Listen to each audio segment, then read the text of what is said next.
Ayan, good morning po mga bro. So welcome back uli sa aking YouTube channel, Lokban Electronics TV. So muli po, salamat sa Panginoon sa panibagong pagkakataon na to na ipinagkaloob sa atin. So good morning mga bro. So pasensya na po kayo kung hindi ko po mga nasagot yung mga katanungan nyo po. So nagkameron po kasi emergency. So hindi ko po ikakahiya. So aking cellphone po kasi nasangla kasi nagkameron po emergency. So ngayon po katutubos lang po ng cellphone ko po mga bro. So pasensya na po talaga kayo kung hindi ko po nasagot yung mga katanungan nyo po. So ayan, so meron po tayo ulit ngayon gagawin video, isang electric fan po mga bro. So tuturo ko po sa inyo ang mga basic na sira ng electric fan. So ulitin ko po mga bro, humingi pa ako ng pamanhin sa mga nagko-comment sa akin na hindi ko agad nasagot yung mga katanungan nyo po dahil nagkameron po emergency. So kakukuha lang po ng aking cellphone. So salamat sa Diyos dahil nakuha ko na po yung cellphone ko. So ngayon meron po na tayo ulit pa magbabagong upload. So salamat sa Diyos po. So ito po yung mga nag-comment. So hindi ko na po pangangalanan. So papakita ko na lang po sa inyo. So shout out po sa inyo lahat mga bro. Salamat sa Diyos sa pagtangkilik nyo po sa aking YouTube channel, Lokban Electronics TV. So maraming salamat sa Diyos po. So ito po yung mga nag-shoutout mga bro. Ito po yung mga shoutout ko po mga bro. Hindi ko na po pangalanan. So yan mga bro. So yan po yung mga shoutout po sa inyong lahat. So yan, shoutout po. Ayan.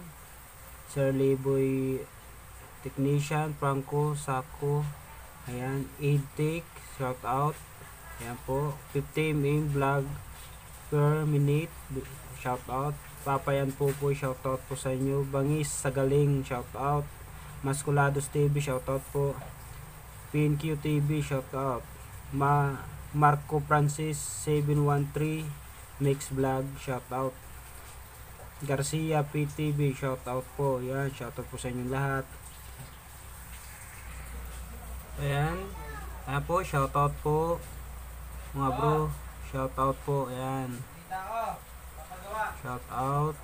Shoutout po sa inyong lahat po. Hindi ko na po pangalanan. So marami po yan. Shoutout po sa inyo. Ayan. So ayan, shoutout po.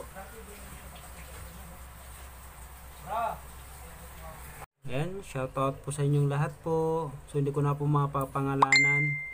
Ayan. Shoutout po. Ayan, salamat. Maraming salamat po sa inyo sa suporta sa aking YouTube channel. Thank you. So ayan, punta na po tayo sa ating gagawing electric fan. So gagawa po tayo ng electric fan, magre-repair. So tuturo ko po sa inyo lahat yung mga basic na mga sira ng electric fan. So yan. So welcome back ulit sa aking YouTube channel. So kung bago ka lang po sa aking YouTube channel, so huwag nyo pong kalilimutan mag-subscribe, comment, likes, and share. So maraming salamat po sa Diyos. Yan, thank you. So magre-repair na po tayo ngayon.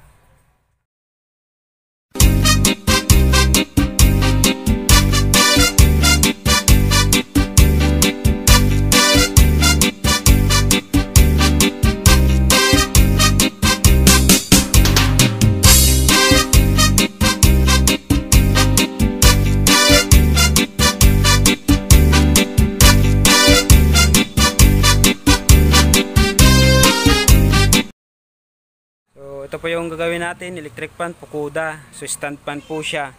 So ang problema po niya mga bro ay walang function po siya at kahit ugong ng motor wala po. Tapos maganit po yung ating blade. So paano malalaman pag sira ang motor or fuse? So ito, magte-tester po tayo mga bro. So ang gagawin natin, titester natin muna ang kanyang plug po. So ayan, kuha lang po tester mga bro. So ayan, so ititester natin yung plug po niya. So itong test pad na dalawa, so dito natin ilalagay. Ayan, malalaman natin kung sira or buo yung motor. Pag wala po siya palo, pwede po sira ang motor or fuse lang sira. So ngayon, i-on po natin. Ayan, so lagyan natin number 1. So ayan, so wala po. Ayan. So wala po siyang palo. So dapat may palo siya dito. So ibig sabihin, pwede sira ang motor, pwede fuse ang sira. So ngayon bubuksan po natin ang ating electric pan. Ayan, maganit din po mga bro ang ano niya, ang bushing shafting oh. Ayan. So ano siya, maganit. So ibig sabihin sira din po tong shafting at bushing po. So tuturo ko po sa inyo mamaya kung paano magpalit ng bushing at shafting. So ayan. So ituturo ko po sa inyo kung bakit din ugong lang ng ugong ating motor. So halimbawa, ugong lang ng ugong. Ito, ikotin nyo po. Pag maganit, sira po tong shafting at bushing. So ayun. So meron naman po sira ang electric pan. Ito, malambot. Ugong ng ugong na siya. Ito, malambot. Malambot po siya. Pero ugong lang ugong ang motor. Pwede po sira din ang kapasitor. Try nyo po palitan ng kapasitor. Pero pag ganun po pa rin, pinalitan nyo ng kapasitor na ugong pa rin ang ugong, hindi siya naikot. So, sira na po ang motor po niya. Yan, buksan po natin tong electric pan na to mga bro. So, paano din malalaman agad kung sira po ang motor ng ating electric pan? So, ngayon, tuturo ko po sa inyo. So, ito pong motor na to ay aluminum lang po to. China po yan. So, hindi po siya tanso. So, sirain ang mga motor na ganyan. So, ang diskarte ko po dito mga bro, para hindi na ako maghirap. Mamaya kasi magpalit tayo bushing shafting, kapasitor, tapos ugong pa rin. So, ito madali po technique mga bro, na malalaman agad kung sira ang motor. Ang ginagawa ko po to, itong dalawang wire po ng ating kapasitor. So, binabakbakan ko po yan. So, pakita ko po sa inyo mga bro. So, bakbakan po natin yung magkabila ang wire po niyan. Ayan mga bro. So, binakbakan ko na po siya. Yan. Ititester po natin yan, yung dalawang wire na yan.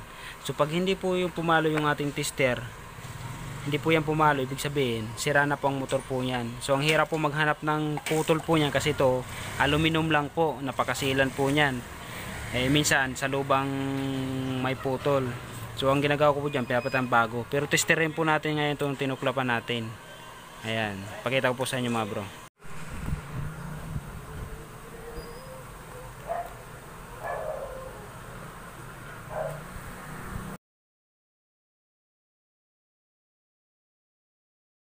So ayan mga bro, so ngayon i-tester po natin yan. Pag ito ay pumalo, ibig sabihin buo po yung motor. So ayan, pumalo po siya. So ibig sabihin buo po yung motor po niya. Kasi meron po dito mga bro, pinalitan po natin yung bushing shafting. Yung bushing shafting pinalitan na natin. So ugong pa rin po siya. Ngayon ang ginawa ng iba, so pinalitan ulit yung kapasitor. So ugong pa rin. So ngayon, lahat na ginawa ugong ng ugong, hindi alam yung gagawin. Pero ang the best, para agad malaman kung may problema ang motor, so ito ang ginagawa ko po dito. Yung dalawang wire ng kapasitor, so tinutuklapan ko po siya, binabakbakan. At ititester ko po yung dalawang paa ng kapasitor. Ayan. Pag yan pumalo, ibig sabihin, buo po yung motor po niya. So ayan. So pag hindi naman po siya pumalo mga bro, bawa hindi po siya pumalo. So ibig sabihin, sira ang motor or may putol po sa loob ng motor. Pero kalimitan sa ganito pong Pukoda, mga China na motor, aluminum. So kalimitan, sira na po talaga ang motor po niya. Hindi ko na po yan nire-repair kasi aluminum lang po yan. Minsan kasi, pag tinuklap mo siya, nawabakbak lahat o nagkakaputol-putol. So ngayon, ginagawa ko, pinapalitan ko ng bago. Pero dito po, I'm sure, buo po yung motor po niya. Ang may problema po niya, fuse at yung mga bushing shafting po niya. Pakita ko po sa inyo kung paano mabilis magkabit ng fuse, magpalit ng fuse na hindi na kayo magpapakahirap mga bro. So ito ay aking technique lang po. Pero sa mga matatagal na nag-repair, ay alam na po tong technique na to. So pakita ko po sa inyo mga bro, baklasin lang po natin muna yung ating motor. So yan. So ayan, nabuksan na po natin mga bro. So ito, maganit po siya. So pero nakita ko naman po ay medyo malinis pa po siya, wala pa siyang sugat. So ang gagawin lang po natin dito ay lalangisan lang po natin mga bro. So ayan, so langis lang kailangan kung bakit. Ayan, so malinis naman po siya mga bro.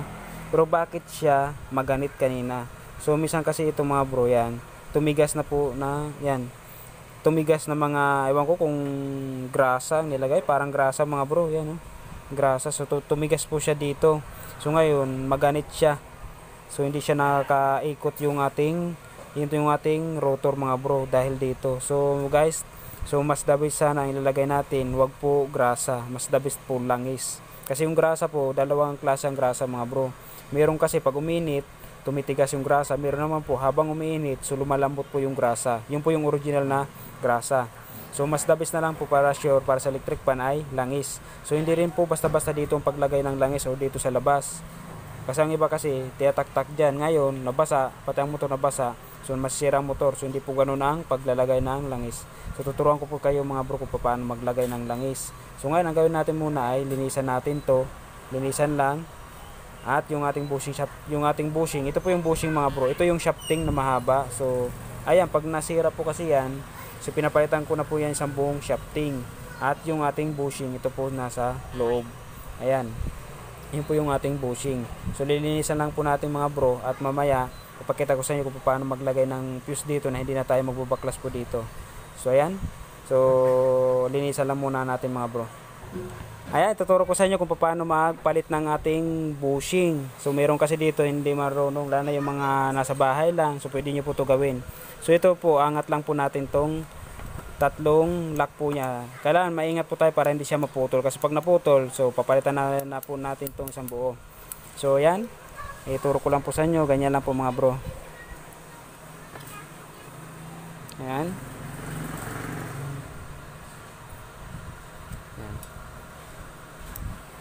Ayan, natanggal na po siya. So itong ating bulak, wag nyo po siya tatanggalin. Kasi ang sikretong paglagay ng langis dito po mga bro. So ayan ba na, kasi itong bushing niya po, buo pa po siya mga bro. Yan, buo pa po yan. Ngayon pinakita ko lang po sa inyo kung paano magbaklas ng ating bushing. So ito, pag natanggal nyo na po, ayan, so papalitan natin po siyang bushing. So ngayon, di natin tatanggalin yung bulak. So kasi dito tayo maglalagay ng langis. So ito lang po yung lalagyan nyo ng langis mga bro. Wag po kung saan saan. Ayan. So lagyan natin ng langis. Ayan, basahin po natin ng langis. At ito rin po mga bro pa. Ayan. So yan po yung lalagyan natin ng langis mga bro. Kung hindi po kung saan-saan kayo maglalagay. Kasi mamaya kung saan-saan kayo maglalagay ng langis, so yung ating motor mababasa. So ayan. So halimbawa na palitan nyo na ng bushing. So naglagyan nyo ng langis. So ibabalik nyo po no, yung lock. Ingatan nyo lang po ito na hindi maputol. So ayan. So balik po natin. So paano naman po magbalik ng lock po nito? Ang sekreto ko po mga bro, ganito lang. Pakita ko po sa inyo. Ayan. So ngayon, didiinan ko lang po siya. Ayan, nakita nyo po yan. Didiinan ko lang po pa ganyan. Yan. Paikot po siya. Diin lang po. So ayan. So tapos na po siya. Ayan.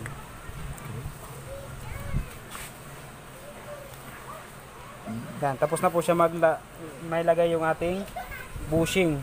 So ganun lang kasimple po mga bro. So hindi po siya mahirap magpalit ng bushing. Ayan. So ngayon titingnan po natin kung naalog po to. Dapat hindi rin po siya naalog itong ating bushing. So ayan, fit na fit naman po siya mga bro. So okay po yung ating bushing. So yan. So ito lang po yung ingatan. Hindi po kayo kung saan sa maglalagay ng langis dito. Bawal po yan. Dapat doon sa loob ang paglagay ng langis. Ayan po mga bro. So ngayon okay na po siya.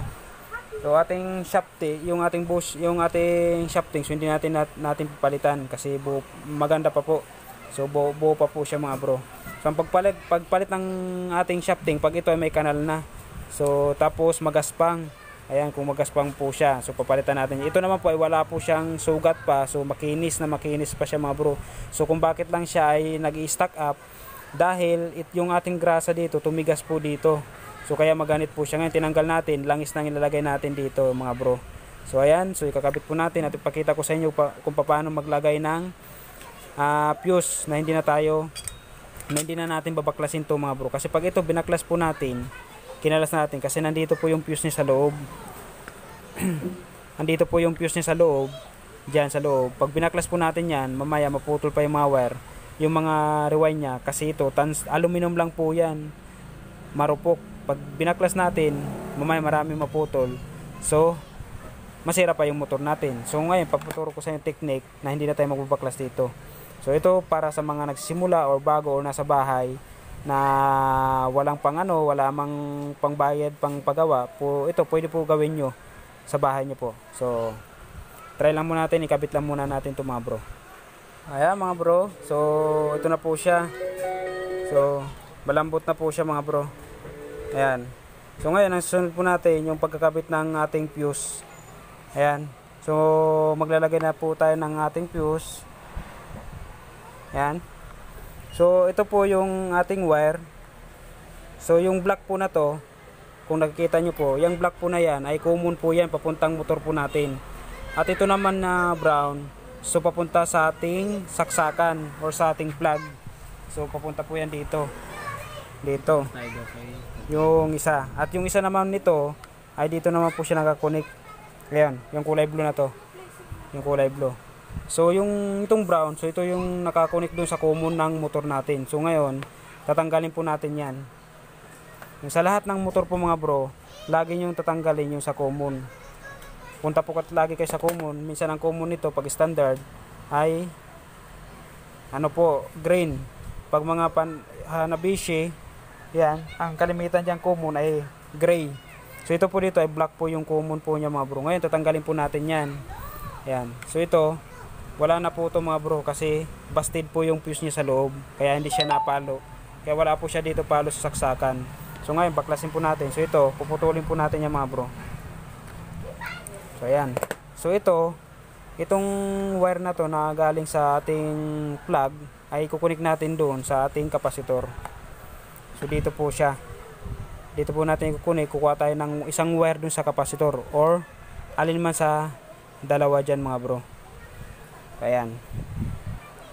Ayan mga bro. So alin man dyan sa dalawang wire na yan sa kapasitor.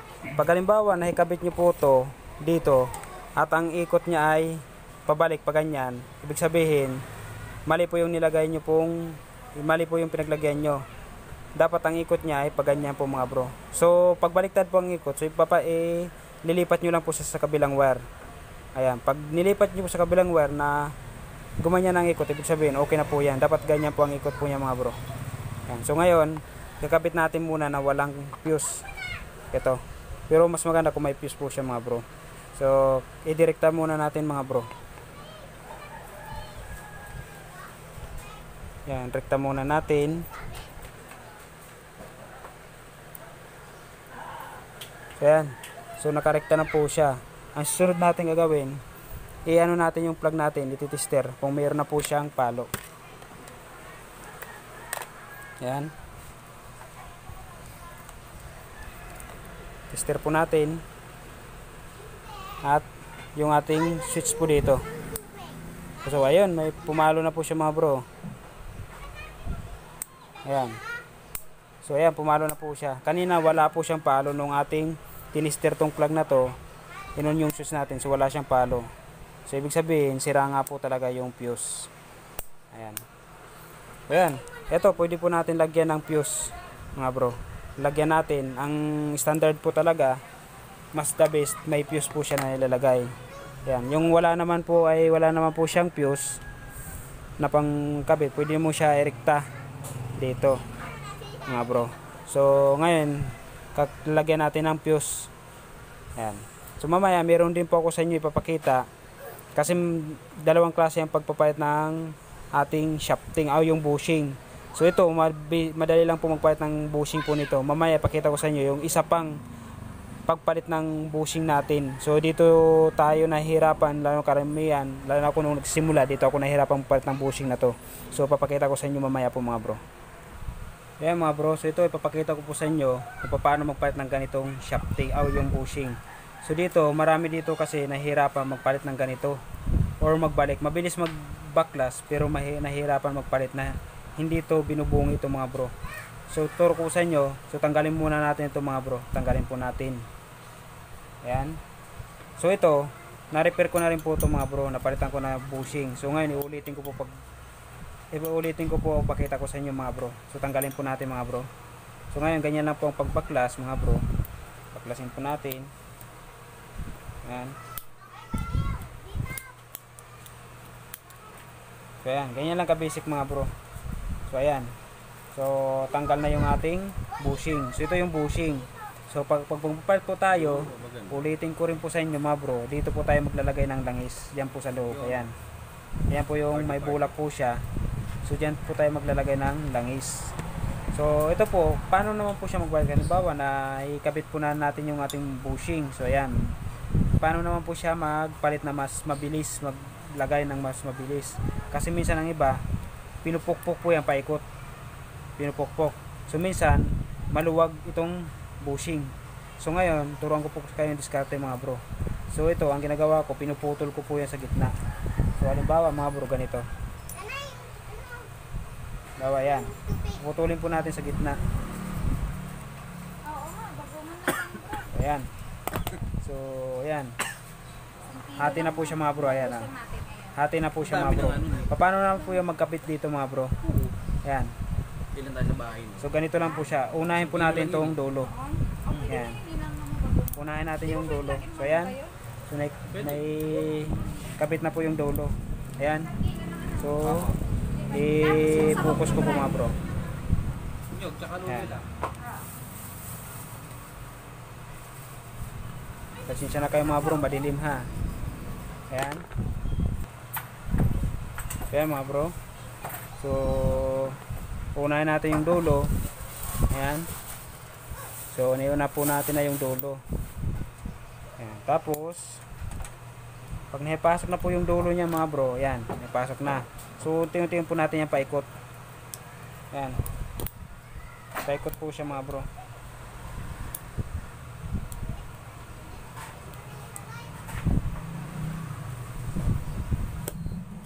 Ayan.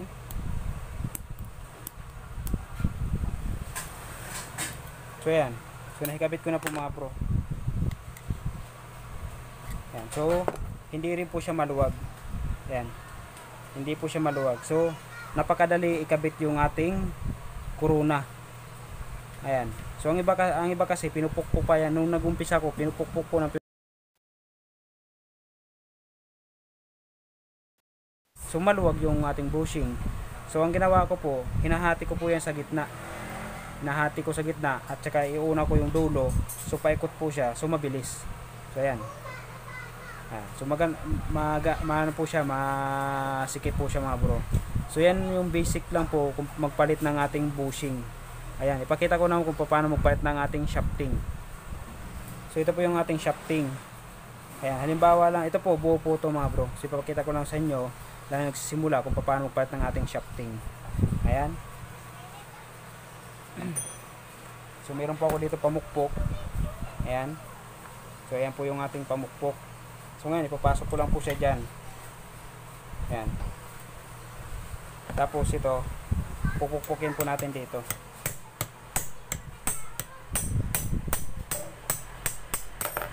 Ayan. Tanggal na po siya mga bro. So paano naman po magbalik?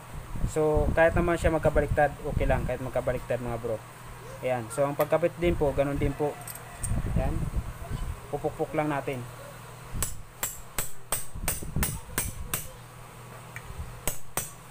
So ayan. So ayan, nakabit nga po siya mga bro. So kayo na po magtansya. Kung hindi niyo po kaya magtansya, ay sukatin nyo na lang po yan. So ganun po ako nung nagsimula, sinusukat ko po yan. Pero ngayon, kabisado ko na po, kahit hindi ko na po sinusukat. So ganun lang po yung magpalit ng ating shafting. Ayan. Tapos kung magpapalit kayo mo ng shafting, titingnan nyo, make sure na ito ay pareho. Kung halimbawa, ito ay ganito kalaki ang ngipin, dapat ganyan din po ang ilalagay nyo po. So tatlong klase po yung ngipin po na to. Mayroon pino, may magaspang at mas malaki. Ito po kasi pang ceiling fan po yan. Ayan, pang ceiling fan po yan na shafting na yan. At saka dito, titingnan po natin. Dalawang klase naman po, o tatlong klase. Isang half moon, at isang bilog, at isang pambakal. Ayan, ito naman po ay bilog po siya mga bro. So meron po siya dito lock. So yun lang po kasimple, magpalit ng ating shafting at magkabit ng ating bushing. So sana marami po kayo natutunan sa ating video. Ayan. So yung mga hindi pa po nakapag-subscribe, comment, likes and share, pa-comments na po, pa-likes and subscribe na po mga bro. So salamat din po sa pagtangkilik ng ating video at sana may natutunan po kayo sa ating video po dito mga bro. So ayun, so ngayon i-testing po na natin yung ating electric fan kanina na ginagawa. So ayan na po siya mga bro, nakikabit ko na po. Ayan. So kinabit na po natin. So ngayon ang gagawin natin, isasaksak natin. Yan, saksak ko na po mga bro. Ayan, nakasaksak na po. So ngayon ating ipihitin yung ating switch. So ayun oh. Okay na po siya mga bro. Ayan, okay na po siya mga bro. So naging sira po niya ay yung shafting. So nilinisan natin kasi nilagay po grasa. So tumigas po yung grasa. So kumapit po ngayon dito sa shafting niya po mga bro. So wag po tayo maglalagay ng grasa. Mas the best po ay langis. At ang paglalagay ng langis hindi po sa labas ha mga bro, dito sa loob kasi may bulak po yan, dyan kayo maglalagay ng langis, hindi po kung saan saan, kasi pag dito po may tendency na pumunta yung langis sa motor at masira yung ating motor po. So imbis na maliit lang yung gagastusin natin, so mapapalaki dahil sa ginagawa natin. Huwag po tayo magmadali maggawa, so mas maganda, sabi nga kahit mabagal makakarating din sa ating paruroonan. Ayan, so okay na po yung ating electric fan. So ganun lang po pagka-check ng ating motor kung sira ang ating motor. So yung dalawang wire ng ating kapasitor, tuklapan nyo lang po, tester nyo po. Pag pumalo po siya, buo yung motor. Or pag hindi siya pumalo, dalawa lang po yan. Pwede sira ang motor or may putol ang motor. Pero pag aluminum po ang motor, wag nyo na po repairin kasi mas lalo kayo mahirapan. Kasi masilang po yan, mabilis maputol. Palitan na lang ng bago. Pero pag tanso po, so nare-repair ko po yun pag tanso ang motor. So ayan, so muli maraming salamat po sa nanonood. So salamat sa Diyos sa pagkakataon na pinagkaloob. So humingi po ulit ako ng paumanhin sa mga nakaraang araw na hindi ako nakapag-upload or hindi ako nakasagot sa mga comments nyo po dahil mayroon po emergency. So yung cellphone ko po ay ngayon ko lang nakuha. So salamat sa Diyos na nakuha ko ulit yung cellphone ko. So muli maraming salamat. Marami pa ako ituturo sa inyo. So ito sa electric fan po mga bro. Kung meron po kayong mga gustong tanong sa ating electric fan, mag-comments lang po kayo sa ating Facebook or sa ating YouTube channel. So yan, huwag kalimutan po mag-subscribe po mga bro. So magtanong lang po kayo kung ano yung mga katanungan na ninyo, sagutin po natin. So maraming salamat po muli. So thank you. Salamat sa Diyos. Thank you.